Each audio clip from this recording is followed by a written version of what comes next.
How do you avoid becoming obsolete on the job? Welcome to Firing Line. I'm Bill Kutik.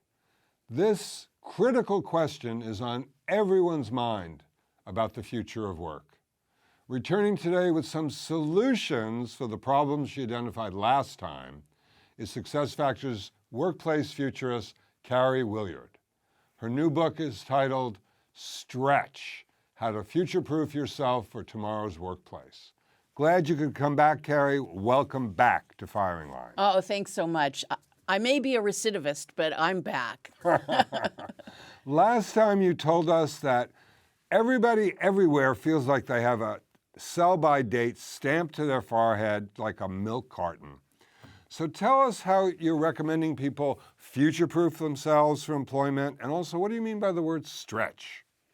Yeah, by stretch, we mean that you have to do a little bit all the time to stay current. Just like if you're doing a stretch with a trainer and they just yank, or a physical therapist, they kind of yank you beyond the comfort zone. I always tell them to stop when they do that. Don't tell them to stop, because that's good for you. The same thing with your career and your skills. You need to get uncomfortable. You need to be out of your comfort zone, because the truth is, like we said last time, you're on your own.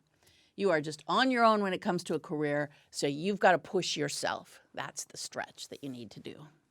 And some of the suggestions you made, including something you called 5 to Thrive. Explain that to me. Yeah, one of our practices, here's what happened. When we were interviewing people, they told us, we asked them a question, well, how do you prevent being obsolete? And the number one answer was, I hang around smart people.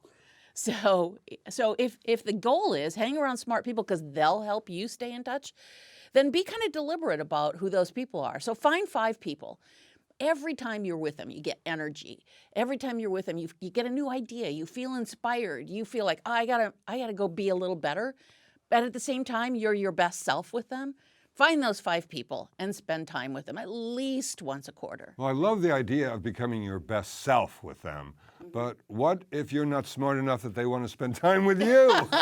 Well, then you gotta work on it. So work your way up the ladder of who your 5 to Thrive are. But right. Hey, I think we're on number 2 already. So, maybe we're there. So HR, what are the implications for HR in all this change? Well, I think HR really has to do a number of things. First off, a lot more flexibility. So forget these rigid little boxes for you're in this job level, so you can't go do that, or now we got to pay you more, but now we got to pay you less because you're in a different job. So we need a lot more flexibility. That's just the future calls for it. Another thing that we need to do is give people tools. They're on their own when it comes to their careers. That's clear. But give them some tools. Give them a career navigator we talked about last time. Right. So just being able to have some GPS about how do I navigate my way in this organization.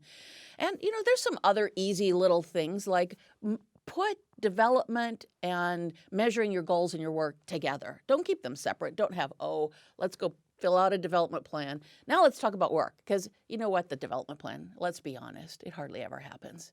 So let's put it together with the work. I agree with you. I have long thought that some of those bedrock HR principles that you were associated with or heads of HR departments. Right. And the most fundamental rule was everybody gets treated the same, right? Everyone gets hired at the midpoint of the salary range. Is this any way to run a business in the 21st century? Well, it's not going to be a way for us to be able to attract talent in the future. I think there's just too much out there in terms of knowledge that people have about what they can earn and what they can do, that we just have to be able to mass customize, is what I like to say. And that's where big data is going to really help with systems and software and so on, because maybe you are at the midpoint here, but over here you're getting extra vacation, and you're getting the things that are important to you. You're getting special experiences. I think we would need to be able to just do mass customization of jobs. Karie, thanks so much for coming back today and giving me a little hope with some of these solutions for the future. I was a little depressed after our first show, but now I'm feeling a lot better. Oh, well, that's good. That's good. So thank you. At the end of the show, please click on the red box that appears so you can subscribe.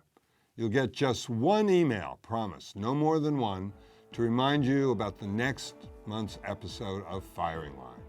Thank you for watching. I'm Bill Kutik.